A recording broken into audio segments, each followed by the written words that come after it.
Olá, bem-vindos! Hoje continuaremos com os contos de fadas.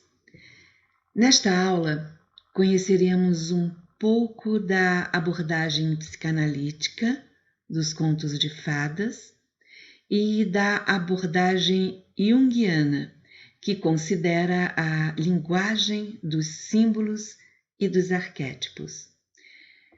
Um texto essencial para se começar a estudar os contos de fadas tradicionais é a psicanálise dos contos de fadas, do psicólogo austríaco Bruno Bettelheim, que é esse que vocês estão vendo aí no slide e que eu tenho aqui também comigo. Bruno Bettelheim nasceu em 1903, morreu em 1990. A obra de Bettelheim ressalta a importância desses contos no desenvolvimento emocional de crianças e jovens. Em seu livro, Bettelheim afirma que a criança precisa aprender a decifrar o mundo e a encontrar sentidos em sua própria vida, para que possa decifrar a si mesma. Bettelheim observa que a herança cultural dos contos de tradição, como esse muito conhecido que nós vemos agora aí no slide, não é? João e Maria. Esses contos de fadas de tradição popular, essa herança cultural, ela deve ser transmitida de forma correta, com a participação dos pais, para que a criança possa desenvolver a capacidade de encontrar significados nesses contos e de utilizá-los em seu favor. Para Bruno Bettelheim, os contos de fadas tratam de problemas humanos universais e são portadores de mensagens importantes para o psiquismo consciente, pré-consciente ou inconsciente. Esse é um trecho do Bruno Bettelheim, não é? Qualquer que seja o nível em que funcionem, lidando com problemas humanos universais, especialmente com os que preocupam o espírito da criança, as histórias falam ao seu ego nascente, encorajando o seu desenvolvimento e, ao mesmo tempo, aliviam tensões pré-conscientes ou inconscientes. Na leitura dos contos de fadas, a criança encontra estímulo para vencer conflitos e obstáculos.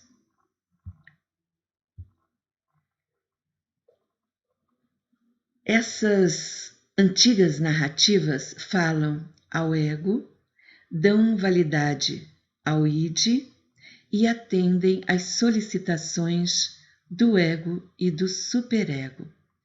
Relembramos aqui que o esquema freudiano, que vimos na aula passada, o esquema freudiano da psique. O id se relaciona às pulsões primitivas, aos instintos.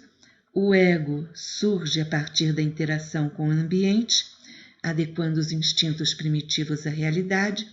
E o superego representa os valores morais e culturais do indivíduo. Bem, os contos de fadas, segundo Bruno Bettelheim, eles vão oferecer às crianças um palco onde elas podem representar seus conflitos inferiores. Segundo Bettelheim, quando as crianças ouvem um conto de fadas, projetam inconscientemente partes delas mesmas em várias personagens da história, usando-as como repositórios psicológicos para elementos contraditórios do eu. Bettelheim dividiu sua obra em duas partes, intituladas Um Punhado de Mágica e Na Terra das Fadas. Na introdução, o tema central é a busca pelo significado. O autor afirma que, eu tenho esse trecho aqui também para vocês lerem comigo, para encontrar um significado mais profundo, devemos ser capazes de transcender os limites estreitos de uma existência autocentrada e acreditar que daremos uma contribuição significativa para a vida. Senão, imediatamente, agora, pelo menos em algum tempo futuro.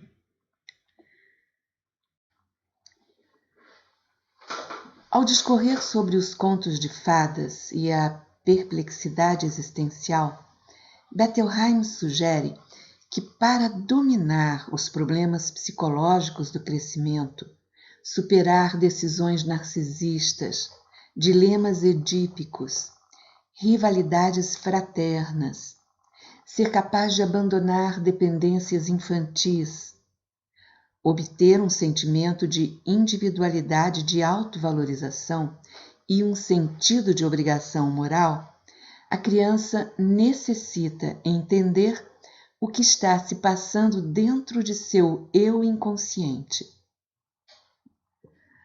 O conto de fadas considera com seriedade algumas das ansiedades e de dilemas existenciais de seus leitores, como a necessidade de ser amado, o medo de não ter valor, o apreço à vida e o medo da solidão e da morte.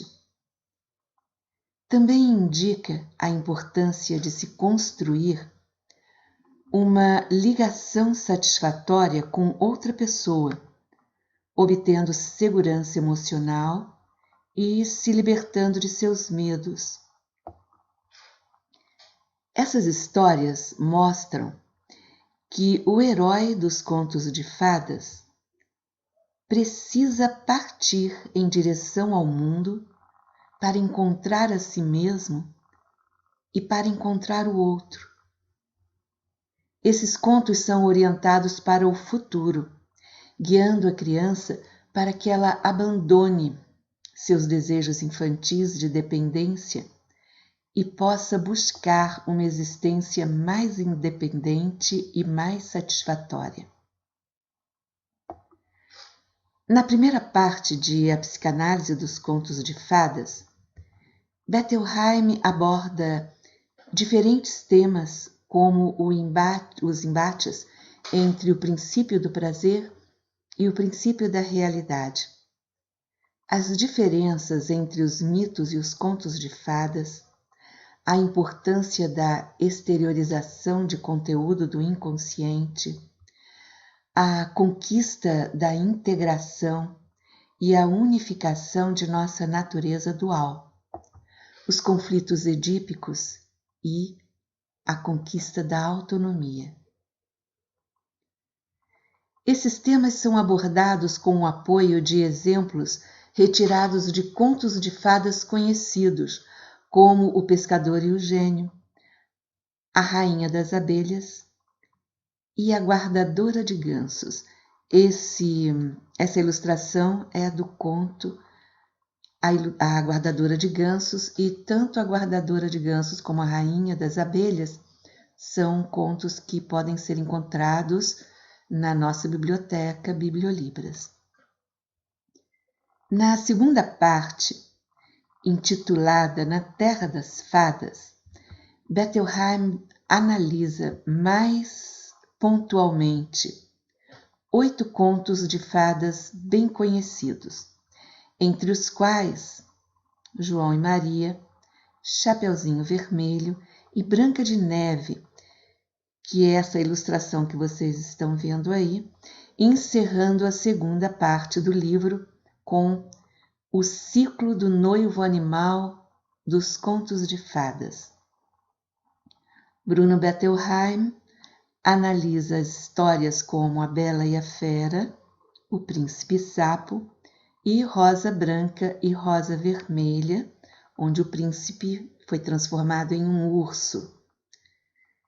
Essas histórias, elas têm como foco a luta pela maturidade. Nas palavras de Bettelheim, esses contos parecem nos dizer que devemos abandonar as nossas atitudes infantis e adquirir outras maduras, se desejamos estabelecer o elo íntimo com o outro, o que promete felicidade permanente para ambos. Bettelheim conclui a sua obra afirmando que os contos de fadas são como um espelho mágico que reflete alguns aspectos do nosso mundo interior e dos passos necessários para evoluirmos da imaturidade para a maturidade. Outro texto excelente para conhecimento mais profundo sobre o tema é Fadas no Divã. Eu tenho aqui a capa do livro e o livro tenho aqui para mostrar para vocês. É esse livro, Fadas no Divã, Psicanálise nas Histórias Infantis, de Diana Corso e Mário Corso. Essa obra em que os autores analisam vários contos de fadas está dividida em duas partes: histórias clássicas e histórias contemporâneas. Cada capítulo de Fadas no Divã aborda temas relacionados ao processo de desenvolvimento da psique infantil e juvenil.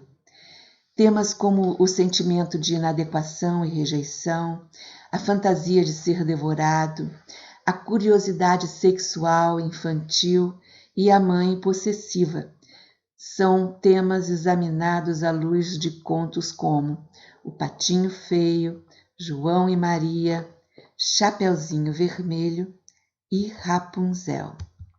Nós temos aqui uma ilustração muito bonita do conto Rapunzel. No capítulo 12 de Fadas no Divã, os autores fazem algumas considerações sobre a obra de Bruno Bettelheim, A Psicanálise dos Contos de Fadas. Corso e Corso criticam alguns pontos do pensamento de Bettelheim, como, por exemplo, a idealização dos contos de fadas e o pouco valor dado pelo autor às ilustrações e versões modernas. No caso, as versões em forma de desenho animado, filmes, não é? Que são feitas desses contos de fadas.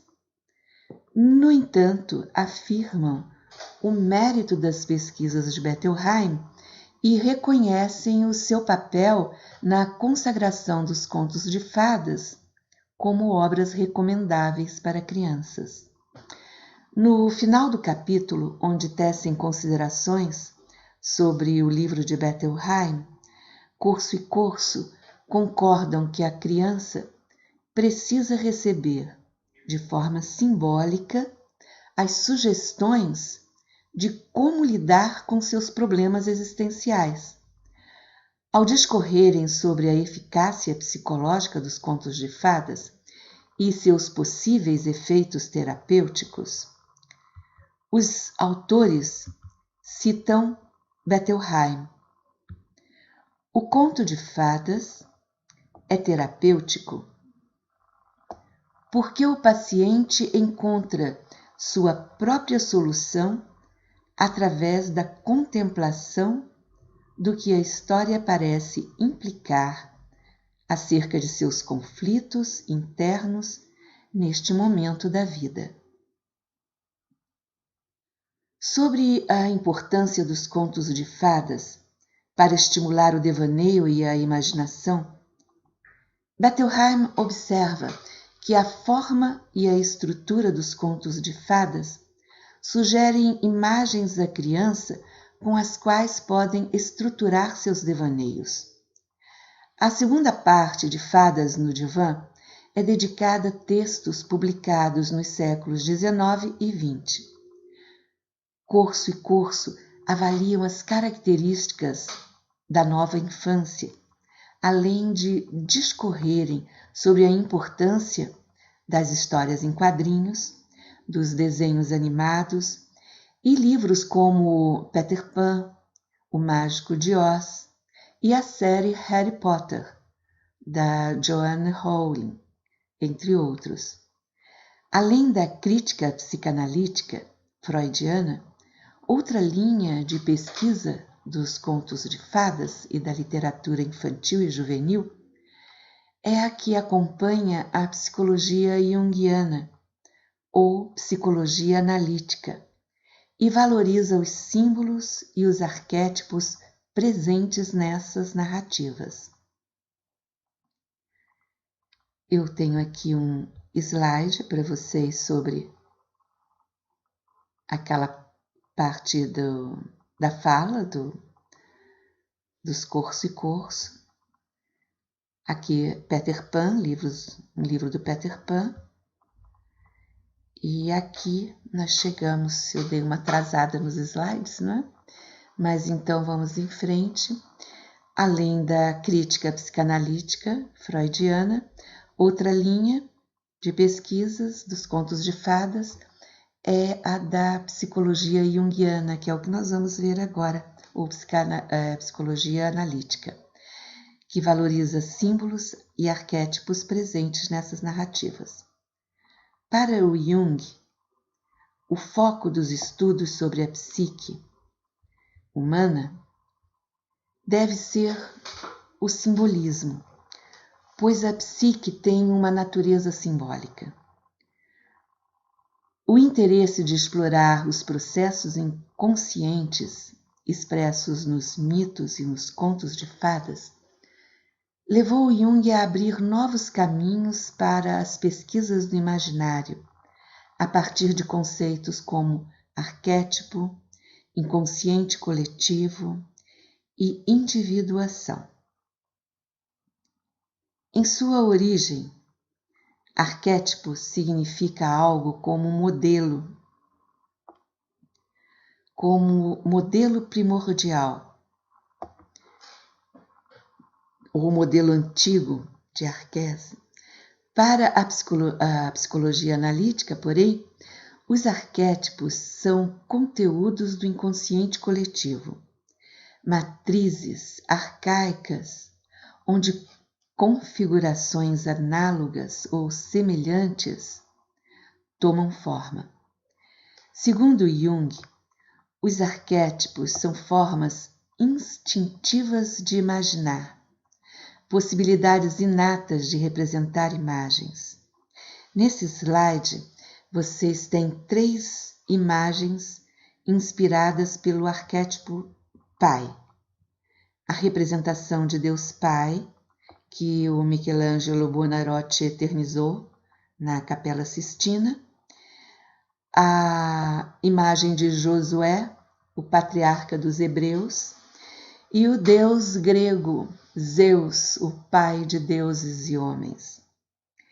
Jung compara o arquétipo ao sistema axial dos cristais, que determina a estrutura cristalina. Vocês têm aí essas bolinhas azuis e verdes, seria o sistema axial do cristal do sal, cloreto de sódio. Esse sistema axial vai determinar a estrutura cristalina na solução saturada, sem ter, contudo, existência própria. Então, se você pega sal, dissolve na água bem dissolvidinho, cristais de sal, né, sal grosso, deixa bem dissolvido. Depois coloca no sol para evaporar aquela água. A água evapora e vai reaparecer o sal. Aquele sal que aparece depois de ter sido completamente diluído na água, ele tem a mesma estrutura cristalina e sempre o cloreto de sódio vai ter a mesma estrutura cristalina. Da mesma forma, os arquétipos atuam como estruturas imateriais, em torno das quais os fenômenos psíquicos tendem a se organizar. Os arquétipos servem de matriz para a expressão e para o desenvolvimento da psique. Jung sugere que os arquétipos poderiam ser o resultado do depósito das impressões deixadas por certas vivências fundamentais comuns a todos os seres humanos e repetidas por milênios. Ou ainda, poderiam ser disposições inerentes à estrutura do sistema nervoso, que possibilitariam a produção de representações sempre análogas ou semelhantes. Os arquétipos seriam algo semelhante aos instintos, que são pulsões herdadas.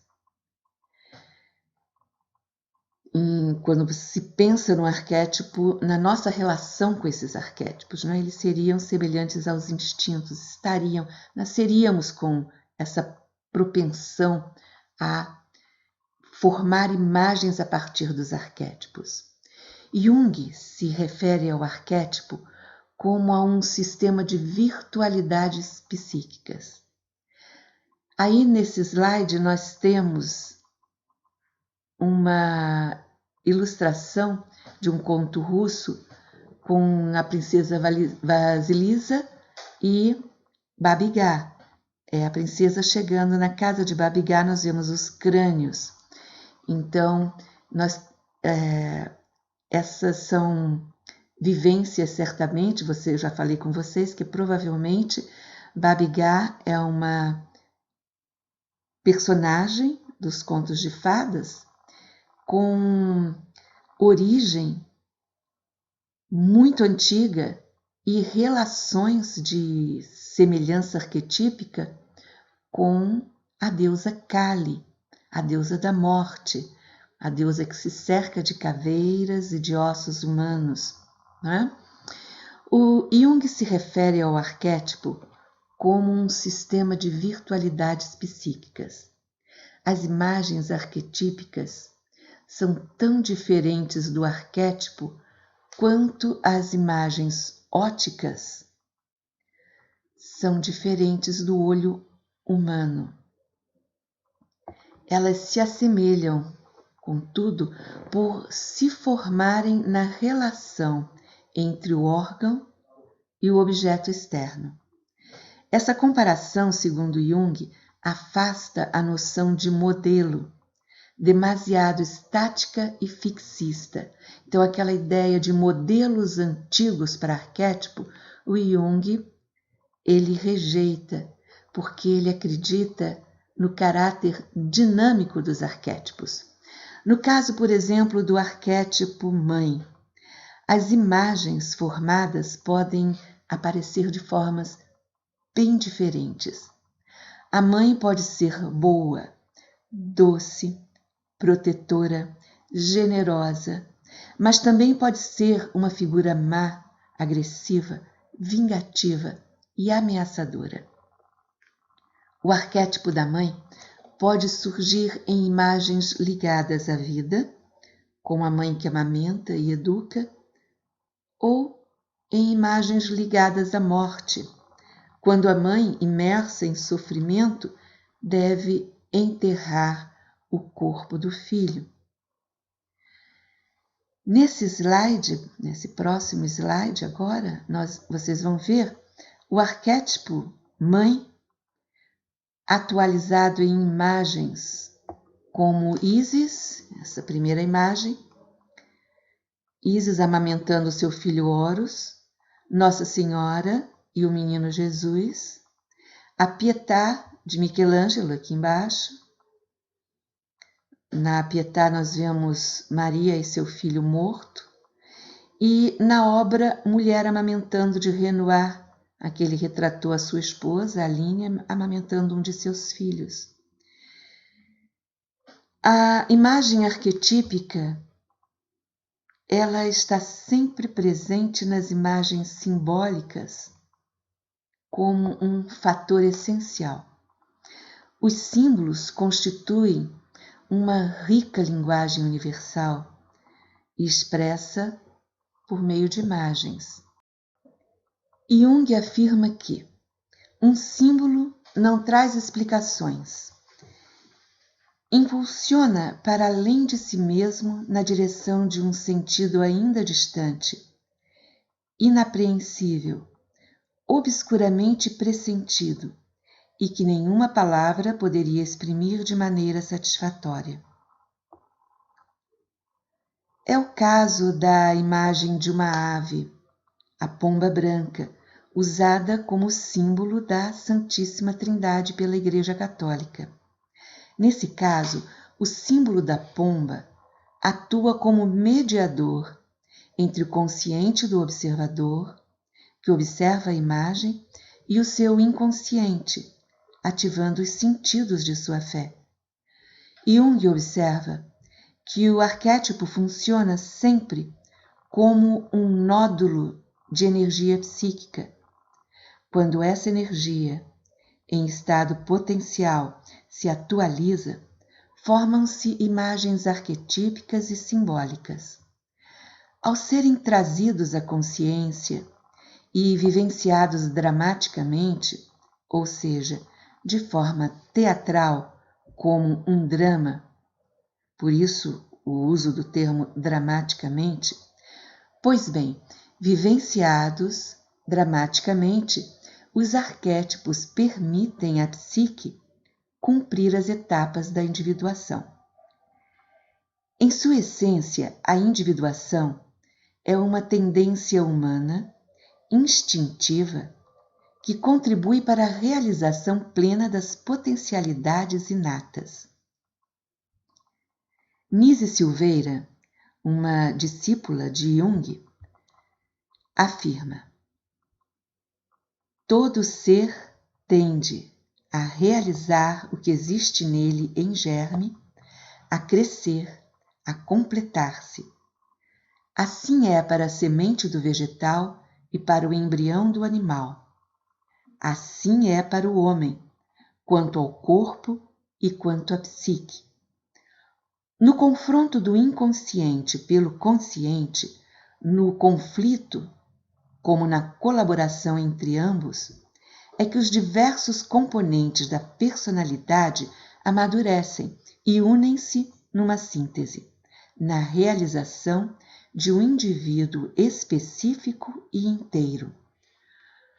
O processo de individuação pode ser reconhecido nas imagens dos contos de fadas, nos mitos, nos sonhos e nas diferentes produções do inconsciente. De acordo com Jung, a individuação se dá em 4 etapas. A primeira etapa é o desvendar das falsas roupagens da persona, a máscara, aparência artificial que usamos como forma de defesa. Persona significa isso, máscara. 2. O confronto com a sombra e suas projeções, o nosso lado escuro, visto ao se retirar as máscaras. 3. A confrontação com as personificações da ânima e do ânimos. 4. A construção do centro de uma nova personalidade, o self. A ideia junguiana de um percurso psíquico que leva o homem a se transformar após enfrentar desafios foi retomada por Joseph Campbell, professor, mitólogo e escritor norte-americano que propôs o conceito do monomito. E é esse o assunto de nossa próxima aula. Então, caros alunos, até a próxima aula.